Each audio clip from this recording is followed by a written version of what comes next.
ST બસમાં દારૂની હેરાફેરી થઈ રહી છે। એસટી બસમાંથી બિનવારસી વિદેશી દારૂ મળ્યો છે। ભાવનગરથી વેરાવળ જતી એસટી બસમાં દારૂ મળ્યો છે। પ્રભાસ પાટણ પોલીસ દ્વારા પેટ્રોલિંગ દરમિયાન એસટી બસમાંથી વિદેશી દારૂ મળી આવ્યો છે। તો ચેકિંગ દરમિયાન બિનવારસી બેગ મળી આવતા તપાસ કરતા વિદેશી દારૂ નીકળ્યો છે। આ સમગ્ર મામલે બસના ડ્રાઈવર દ્વારા પ્રભાસ પાટણ પોલીસમાં ફરિયાદ નોંધાવાઈ છે। તો ભાવનગરથી વેરાવળ જતી એસટી બસમાંથી દારૂ મળી આવતા અનેક સવાલો। સલામત સવારીમાં દારૂની હેરાફેરી કઈ રીતે, તે સૌથી મોટો સવાલ છે। દિનેશ જોડાય છે ફોન લાઈન પર। દિનેશ, હવે એસટી બસમાંથી દારૂ મળે એટલે હદ થઈ ગઈ, શું વધુ માહિતી? બિલકુલ લુગના, ખાસ કરીને જ્યારે હવે 31 નજીક આવી રહી છે અને બુટલેગરો છે તે બેફામ બની રહ્યા છે। ખાસ કરીને છેલ્લા ઘણા દિવસોથી ગીર સોમનાથ પોલીસ છે તે અલગ અલગ જગ્યાએ ચેકિંગ હાથ ધરી રહી છે, કારણ કે 31 નજીક આવી રહી છે અને પ્રવાસન સ્થળ દીવ એટલે કે સંઘ પ્રદેશ દીવ નજીકમાં હોય છે ને ત્યાંથી જે બુટલેગરો છે તે દારૂની હેરાફેરી કરતા હોય છે ને તે જ પ્રકારે ગઈકાલે મોડી સાંજે પ્રભાસ પાટણ પોલીસ છે તેમણે ચેકિંગ હાથ ધર્યું હતું। તે ચેકિંગ દરમિયાન ભાવનગરથી વેરાવળ તરફ આવતી એસટી બસ છે તેમનું ચેકિંગ હાથ ધર્યું અને તેમની અંદર એક બિનવારસી બેગ મળી આવ્યું હતું। જો કે આ બેગને કોઈ પણ અમદાવાદમાં ફરી રફતારનો કહેર જોવા મળ્યો છે। મદ્રાસી મંદિર નજીક ડમ્પરની ટક્કરે યુવતીનું મોત નીપજ્યું છે। 22 વર્ષીય ખુશ્બુ ગુપ્તા નામની યુવતીનું મોત નીપજ્યું છે। પોલીસે ડમ્પર ચાલકની અટકાયત કરીને આગળની કાર્યવાહી હાથ ધરી છે। તો ડમ્પર ચાલકની અટકાયત કરવામાં આવી છે। પોલીસ દ્વારા મામલે વધુ તપાસ। એકવાર ફરી આ જ પ્રકારની ઘટના, ડમ્પરની ટક્કરે યુવતીનું કરુણ મોત નીપજ્યું છે। અમદાવાદની આ સમગ્ર ઘટના બાદ રોજ શહેરમાં ફરી રફતારનો કહેર અને એકનો જીવ લેવાયો। પાટણમાં ભંગારના ગોડાઉનમાં ભીષણ આગ લાગી છે। સરસ્વતી તાલુકાના વડુ ગામે બની છે આ ઘટના। ભંગારના ગોડાઉનમાં આગ લાગતા અફરાતફરી જોવા મળી છે। આગની જ્વાળા અને ધુમાડા દૂર દૂર સુધી દેખાય છે। પાટણ પાલિકા ફાયર ફાઇટરને જાણ કરાઈ છે, તો ફાયરના જવાનોએ આગ પર કાબુ મેળવ્યો છે। આગ લાગવાનું કારણ હજુ અકબંધ છે। ઉલ્લેખનીય છે કે ખૂબ જ ભીષણ આગ, ભંગારના ગોડાઉનમાં ભીષણ આગ લાગતા અફરાતફરીનો માહોલ જોવા મળ્યો। આગની જાણ થતાં સ્થાનિકોમાં અફરાતફરી જોવા મળી। ઉલ્લેખનીય છે કે ફાયરની ટીમ ત્યાં પહોંચી। ફાયરના જવાનોએ ભારે જહેમતે આગ પર કાબુ મેળવ્યો છે। આગ કયા કારણોસર લાગી તે હજુ સુધી જાણી શકાયું નથી, પરંતુ મોટા પાયે નુકસાન થયું છે। ભંગારના ગોડાઉનમાં મોડી રાત્રે ભીષણ આગ।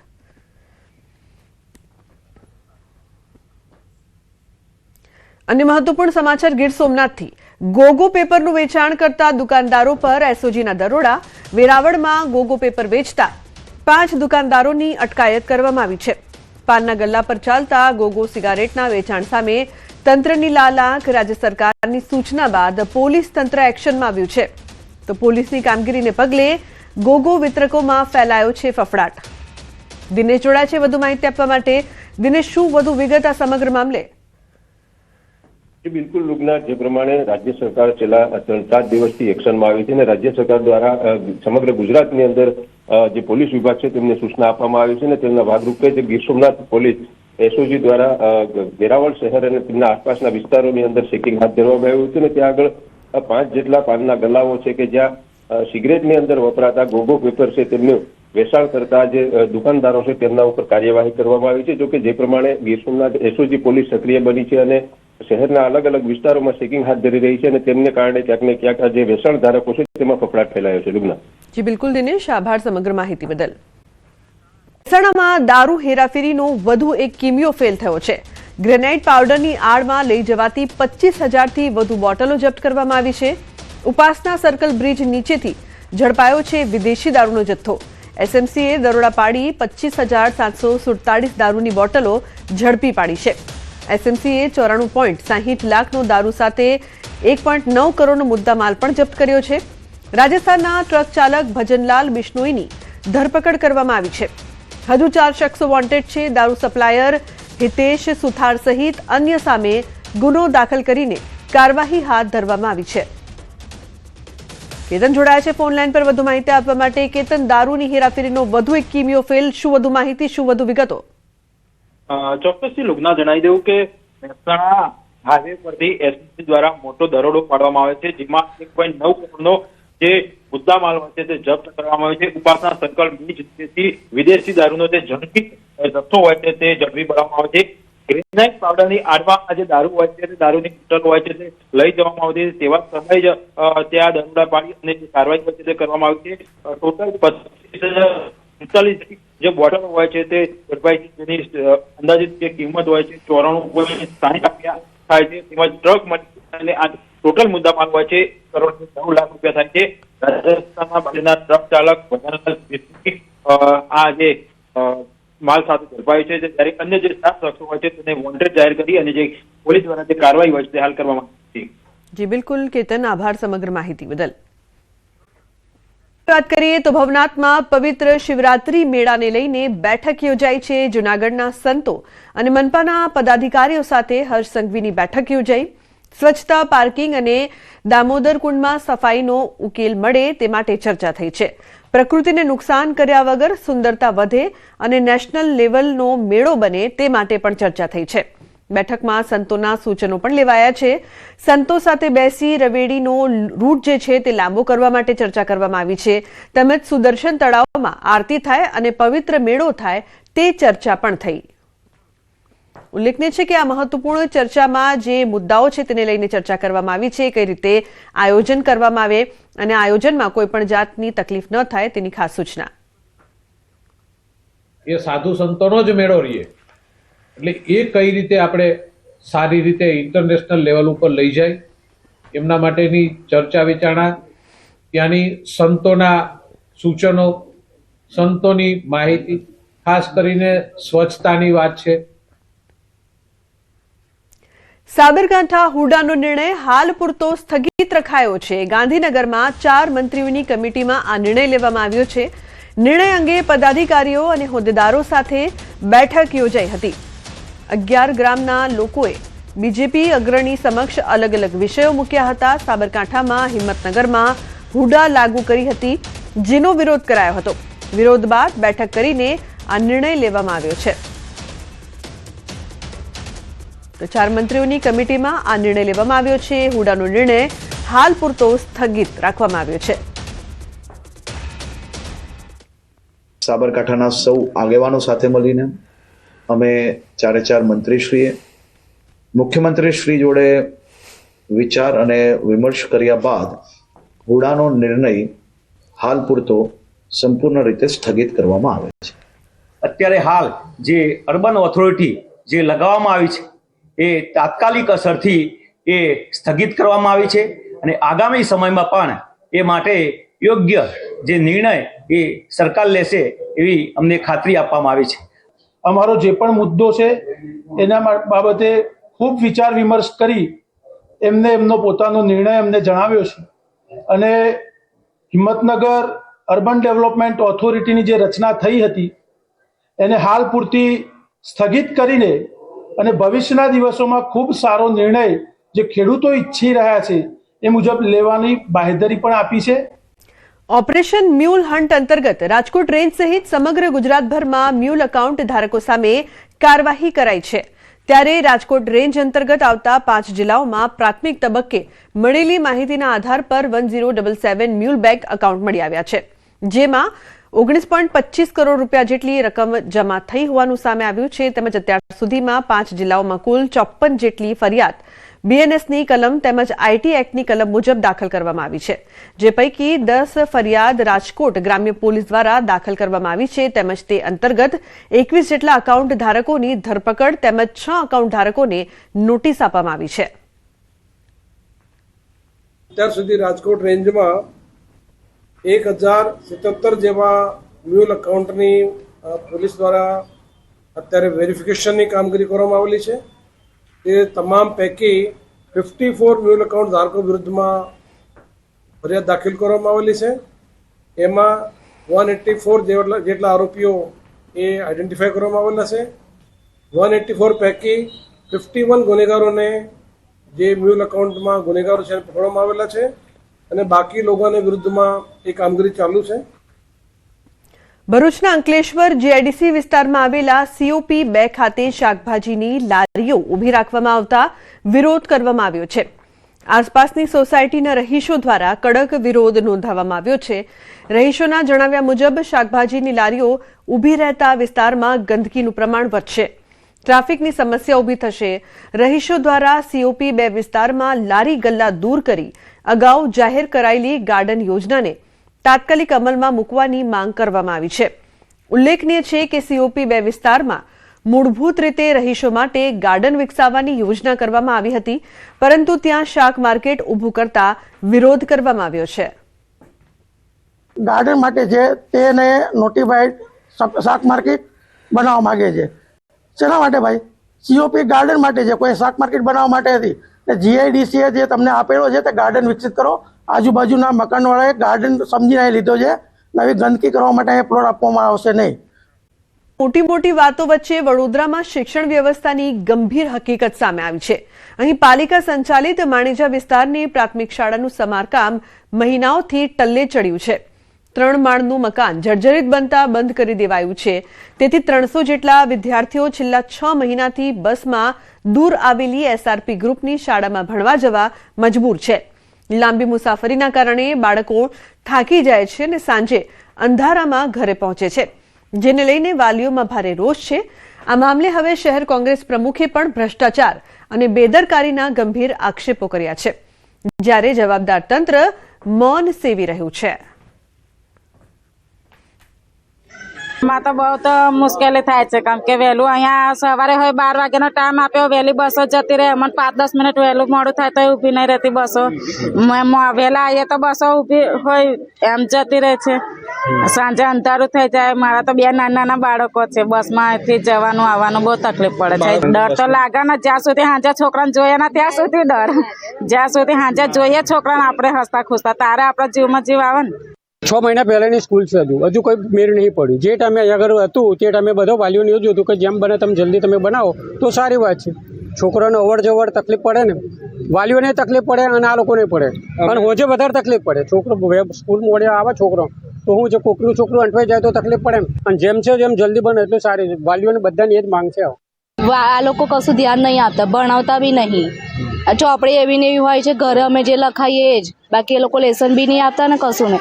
અને જગ્યા બી નહીં મળતી, બસમાં ગીચોગીચ બેહાડી દે છે. અને છોકરા અંદર કેટલાક મારી લે, પણ ટીચર બી કોઈ જોડે હોતું નહીં બસમાં. પેલા કામવાળા માસીઓ હોય જોડે, બાકી કોઈ હોતું નહીં. બસમાં મોડું થઈ જાય તો ચિંતા થાય ને, અંધારું થઈ જાય 6 વાગે, કેટલી વાર 6:30 બી થઈ જાય છે. 6 મહિના જેવું થયું, આ નિહાર ચાલુ બી નહીં કરતા. અમને કહી લે જાય બહુ તકલીફ પડે. આ સ્કૂલ જલ્દી સારી થવી જોઈએ. અમને હવે ગમે કંઈ નહીં ગમતું. બસમાં લઈ જાય છે અને બસમાં બીચડા બીચ બેહાડે. બસમાં નહીં મજા આવતી, અને આવતા છે ને અંધારું પડી જાય છે અમારે. હા, અને સર્વિસોમાં છે આ બાજુ એક બીજા માળથી છે ને થોડા પોપડા પડતા હતા, એટલે સુવિધા SRP ગ્રુપ 9માં કરી છે. એટલે અહીંથી 3 બસની સુવિધા છે. અભી 12:25 આવશે બસ, તો અહીંથી સર આવશે ત્યાંથી લેવા અને ત્યાં જશે, અને ત્યાંથી 5:25 છોડી દેશે. મ્યુનિસિપલ કમિશનરને લેખિતમાં રજૂઆત કરીશું ને તાત્કાલિક આ સ્કૂલનું રિપેરિંગ થાય. આ ગામના છોકરાઓ બહાર ભણવા શું કામ જાય ભાઈ? મા બાપને ચિંતા હોય છે કે અત્યારે ગયા સાંજે આવશે, ત્યાં એમને ચા નાસ્તો મળે છે કે નહીં, શું છે, કોણ ધ્યાન રાખશે? આ તો ઘરની બહાર ગામની બહાર સ્કૂલ હોય તો લોકો એમને લેવા મૂકવામાં સરળતા થાય અને બીજી કોઈ ચિંતા ના થાય. પણ આ લોકો બાય બાય ચારણી કરે છે. આમની ઈચ્છા શક્તિનો અભાવ છે. મને તો લાગે છે કોઈ એમના પ્રાઇવેટ બિલ્ડર કે માલે તુજારને ફાયદો કરવાનો ભવિષ્યમાં લોકો કોઈ ષડયંત્ર તો નથી કરીને.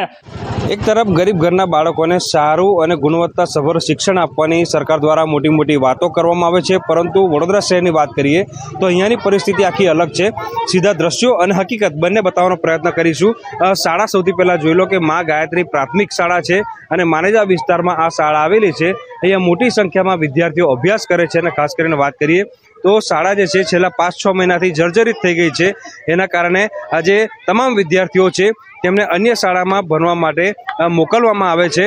અને અહીંયા વિદ્યાર્થીઓ સાથે વાત કરીએ તો વિદ્યાર્થીઓ કહી રહ્યા છે કે અહીંયાથી એક ટ્રાન્સપોર્ટેશનની વ્યવસ્થા જે છે એ શાળા દ્વારા કરવામાં આવી છે, અને માનેજાથી આ તમામ બાળકોને જે SRPની સ્કૂલ છે ત્યાં લઈ જવામાં આવે છે અને ત્યારબાદ ત્યાં ભણવામાં આવે છે.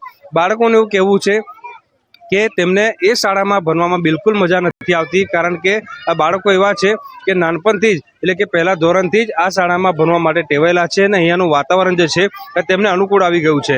વાલીઓનું એવું કહેવું છે કે જ્યારે તેઓ અહીંયા પોતાના બાળકને મૂકવા આવે છે અને ત્યારબાદ તેઓ મૂકીને અહીંયાથી જાય છે, બસમાં બાળક જાય છે, ત્યારે વાલીઓનો જીવ અદ્ધર રહે છે, કારણ કે બસમાં બાળક જાય છે એટલે બસમાં આવતા અને જતા કોઈ હોનારત ન સર્જાય તેનો ડર જે છે તે સતત વાલીઓને સતાવી રહ્યો છે. એના કારણે વાલીઓ પણ જે છે તે શાળા જે છે તે વહેલી તકે બનાવવામાં આવે તે આ પ્રકારની માંગણી કરી રહ્યા છે. અને દ્રશ્યમાં પણ જોઈ શકાય છે કે વાલીઓ આ રીતે આવે છે, પોતાના બાળકોને આ જે માં ગાયત્રી પ્રાથમિક શાળા છે માનેજા ખાતે આવેલી ત્યાં મૂકી દે છે. અને આ સરકારી શાળા પાસેથી એક બસ આવે છે અને બસમાં જે SRP જે સ્કૂલ આવેલી છે ત્યાં બાળકોને લઈ જવામાં આવે છે. એટલે ટૂંકમાં કહીએ તો વહીવટી તંત્ર જે છે તે 5-6 મહિનાથી શાળા બનાવી નથી રહી અને આજે ફૂલ જેવા બાળકો છે, માસૂમ બાળકો છે, તેમના જીવ સાથે ચેડા કરવામાં આવી રહ્યા છે. તો સાથે સાથે તેમના ભવિષ્ય અને શિક્ષણ સાથે પણ ચેડા કરવામાં આવી રહ્યા છે. ત્યારે આ શાળા વહેલામાં વહેલી તકે બનાવવામાં આવે તેવી અત્યારે માંગ ઉઠી છે. હાર્દિક દીક્ષિત, ન્યૂઝ 18 ગુજરાતી, વડોદરા. સુરેન્દ્રનગર મહાનગરપાલિકા દ્વારા જિલ્લા પંચાયતની નવા સર્કિટ હાઉસ સુધી અંદાજે ₹8.32 કરોડથી વધુના ખર્ચે રસ્તાનું નવીનીકરણ કરવામાં આવી રહ્યું છે, જે કામગીરી હવે પૂર્ણ થવાના આરે છે. પરંતુ રસ્તાનું લોકાર્પણ થાય તે પહેલા જ ભોગાવો નદીના બ્રિજ પાસે નવા બનેલા રસ્તાનો અમુક ભાગ તોડી નાખવામાં આવતા ભારે વિવાદ સર્જાયો છે. રસ્તાની ગુણવત્તા સામે ગંભીર સવાલો ઉભા થયા છે અને જવાબદાર અધિકારીઓ તથા કોન્ટ્રાક્ટર સામે કાર્યવાહી કરવાની લોકો માંગ કરી રહ્યા છે. કે જિલ્લા પંચાયતથી નવા સર્કિટ હાઉસ સુધીનો રોડ જે ઘણા સમયથી બિસ્માર હતો, જે મહાનગરપાલિકાએ રોડનું નવીનીકરણનું કામ શરૂ કર્યું, RCC રોડ જે સ્વાગતરૂપ છે, પણ રોડ જ્યારે કામ પૂર્ણ થવાને આરે હતું તો અચાનક જ રોડની અંદર કાલના દિવસે તોડવામાં આવ્યો JCB લાવીને, અને કોઈ કારણ એવું બન્યું હશે કે રોડ તોડવામાં આવ્યો. સુરેન્દ્રનગર મહાનગરપાલિકાના દિશાવિહીન વહીવટના કારણે અહીંયા જે નવો રોડ બનતો હતો એ રોડ લોકાર્પણ પહેલા તોડવો પડ્યો છે. સુરેન્દ્રનગર મહાનગરપાલિકાના અધિકારીઓ અને જવાબદારો કરોડો રૂપિયા ખર્ચે છે, પરંતુ વાસ્તવિકતા અને ક્વોલિટી બાબત કોઈ પણ જાતનું ધ્યાન રાખતા નથી. એના કારણે હજી આ રોડનું લોકાર્પણ જ નથી થયું. આમ છતાં તોડીને યોગ્ય કરવાની કાર્યવાહી મહાનગરપાલિકા કોન્ટ્રાક્ટર પાસે કરાવે છે. સુરેન્દ્રનગર મહાનગરપાલિકા દ્વારા ₹8 કરોડ અને 32 લાખથી વધુના ખર્ચે સુરેન્દ્રનગર જિલ્લા પંચાયતથી જે સર્કિટ હાઉસ છે એને જોડતા નવા રસ્તો જે RCC રોડ છે બનાવવાની કામગીરી અંદાજે છેલ્લા 1 મહિનાથી ચાલી રહી હતી, અને આ કામગીરી છે હાલ પૂર્ણ થવાને આ હતી. ત્યારે અચાનક જ આજે રસ્તાનો અમુક ભાગ છે એ ક્યાંક ને ક્યાંક છે એની ગુણવત્તા અને કામગીરીને લઈને હાલ નવો જ બનાવેલો રસ્તો છે તોડવામાં આવી રહ્યો છે, અને ત્યારબાદ આ રસ્તા ઉપર જે છે થીગડા મારવાની કાર્યવાહી કરવામાં આવશે. ત્યારે જે રસ્તાની કામગીરી છે તેને લઈને અનેક પ્રકારના સવાલો ઉઠવા પામે છે. જે જવાબદાર અધિકારીઓ છે તેના પર કડકમાં કડક કાર્યવાહી કરવામાં આવે તેવી લોકમાંગ ઉઠવા પામી છે. અક્ષય જોશી, ન્યૂઝ 18 ગુજરાતી, સુરેન્દ્રનગર. સુરતના અલથાણમાં માટી ધસવા મામલે બિલ્ડરની મોટી બેદરકારી સામે આવી છે. 15 ફૂટે પાણી આવ્યા બાદ પણ બિલ્ડરે કામ ન અટકાવ્યું. બેઝમેન્ટ બનાવવા માટે સતત ખોદકામ કર્યું. 9 જેટલી પાઇપ દ્વારા પાણી 24 કલાક કાઢવામાં આવી રહ્યું છે. 3 લેયરમાં બેઝમેન્ટ બનાવવા સતત ખોદકામ કરવામાં આવતું હતું. સ્થાનિક લોકો દ્વારા મહાનગરપાલિકાને અનેક વખત આ બાબતે ફરિયાદ કરવામાં આવી હતી. બિલ્ડર અને મહાનગરપાલિકાની બેદરકારીને લઈને 4 ટાવરના લોકો રસ્તે રઝળવાનો વારો આવ્યો. તો 4 ટાવરના લોકોનું સ્થળાંતર કરવામાં આવ્યું. પોતાના મકાનો હોવા છતાં સગા સંબંધીઓને ત્યાં અત્યારે લોકો થઈ રહ્યા છે સ્થળાંતર. બીજી તરફ સુરત મનપા દ્વારા કડક કાર્યવાહી કરવામાં આવી છે, જેમાં ડેવલપર આર્કિટેક્ટના લાયસન્સ સસ્પેન્ડ કરી દીધા છે.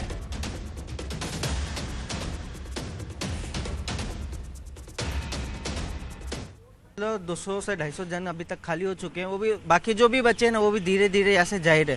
पूरा डर का माहौल बैठ चुका है पूरे रेसिडेंसी में. पार्किंग का भाग धराशायी हुआ, हाँ. बिल्डिंग का क्या नहीं, जब ये एक्चुअली में गिरा ना, एक्चुअली में समझ लो 1 किलोमीटर रेडियस जितना है ना भूकंप आया था, जितना खराब महसूस हुआ था, सब यहाँ पे खड़े थे, सबको झटका महसूस हुआ था यहाँ पे.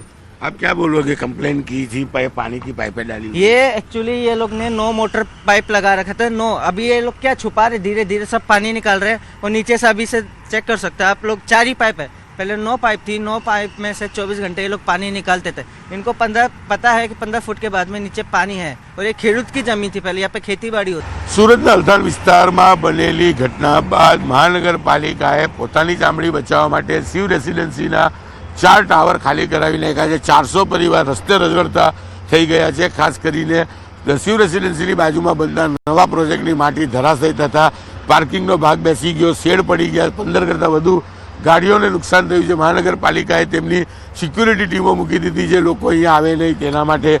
જે રીતે ડેવલપર, બિલ્ડર અને સ્ટ્રક્ચર એન્જિનિયર છે તેની બેદરકારી સામે આવી હતી.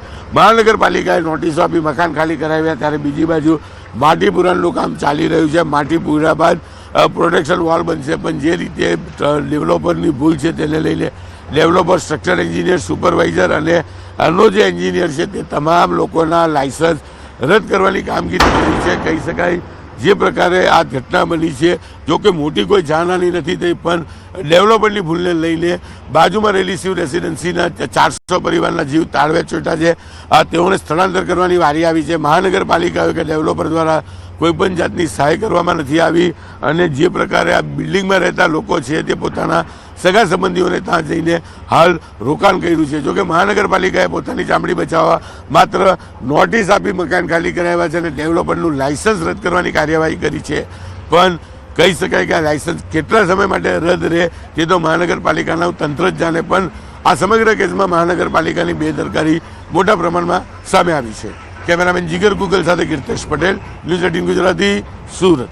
કરીશું. મોટાભાઈ, શું નામ આપનું? राकेश भाई. राकेश भाई, सामान लेके जा रहे हो? हाँ जी. क्या कहोगे? क्या कहेंगे, अब तो बेघर कर दिया. अभी फिलहाल तो बाद में देखते हैं क्या होगा. अभी तो कहीं जाके रह रहे हैं. जब घटना हुई कितना डर का माहौल था? उस समय तो ऐसा लग रहा था जैसे भूकंप आ गया हो. बहुत जबरदस्त धमाका था. आपको क्या लग रहा है क्यों ऐसी घटना हुई? ये इन्होंने गड्ढा बहुत ज़्यादा गहरा कर दिया है, लगभग 50 फीट गहरा गड्ढा है, और इसमें दिख भी रहा था कि पानी आ रहा, लेकिन इनके बाद भी इन्होंने कोई व्यवस्था नहीं की, तो इस कारण ये हुआ है. हमारी सारी पार्किंग भी गई है और दीवार भी गई. બિલકુલ. એક બેન સામાન લઈને જઈ રહ્યા છે, આપણે એમની સાથે બી વાત કરવાનો પ્રયાસ કરીશું. બેન, શું નામ है आपका? नाम? प्रीति तागरा. प्रीति जी, क्या कहेंगे, कितना डर लग रहा है सामान लेके जा रहे हैं? बहुत डर लग रहा है. जो परसों हमने स्थिति देखी है उसे देख के तो रात भर नींद नहीं आई भैया. आप कहाँ जा रहे हो? अब अपने भाई के घर जा रही हूँ भैया. न्यू तो सिटी ये लोग में. ने व्यवस्था नहीं की आपको? नहीं नहीं भैया, हमने मांगा भी नहीं रूम. वैसे भी अब सबके लिए अवेलेबल नहीं होंगे ना. हमारे तो रिलेटिव हैं यहाँ पे, हम जा सकते हैं तो आराम यहाँ कितने टावर के कितने लोग चले गए सामान से. लेके? भैया यहाँ से 4 बिल्डिंग के लोग लगभग चले गए हैं यहाँ से. બિલકુલ 4 બિલ્ડિંગના લોકો જતા રહ્યા છે. અન્ય લોકો છે, આપણે એમની સાથે વાત કરવાનો પ્રયાસ કરીશું. શું કહેવું છે? અહીંયા એક બેન હજુ પણ ઊભા છે. બેન, શું કહેશો? આપનું નામ પહેલા? राधिका राजपूत. राधिका जी, क्या कहेंगे, ये जो घटना बनी है किसकी बेजवाबदारी है, कोण परेशान? બિલ્ડરની જવાબ બેદરકારી. એના લીધે અમારે ભોગવવાનું, અમારે ઘર ખાલી કરીને ચાલ્યું જવાનું. કેટલા લોકો ઘર ખાલી કરી જતા રહે? આ જુઓ ને, જી છે, એફ છે, ઈ છે ને પહેલી એ, આ 4 બિલ્ડિંગમાં તમે ગણો 13 માળ. કેટલા લોકો? આઈ થિંક 1500ની 2000ની ઉપરના હશે મે બી. એટલા બધા. તો ટાવરના લોકોને રસ્તે રઝળવાનો વારો આવ્યો છે. પાર્કિંગ ધરાશાયી થતા 15 જેટલા વાહનોને નુકસાન. 15 ફૂટે પાણી આવ્યા પણ બિલ્ડરે કામ ન અટકાવ્યું, જે બાદ લોકોમાં રોષ છે. બેઝમેન્ટ બનાવવા માટે સતત ખોદકામ કરવામાં આવી રહ્યું છે, તો પાઇપ દ્વારા પાણી 24 કલાક કાઢવામાં આવ્યું.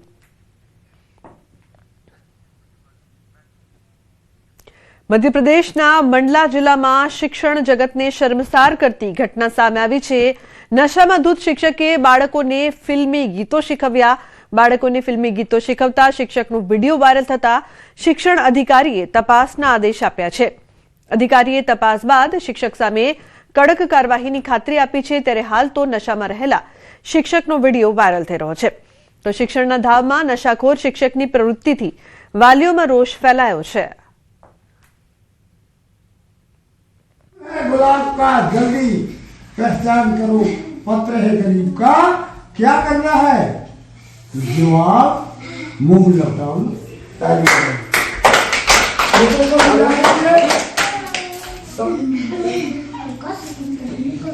बदरा के पूछी में आगी लगे रे बगैरा खुशी खुश हो गए. इंदिरा को मारे थे वो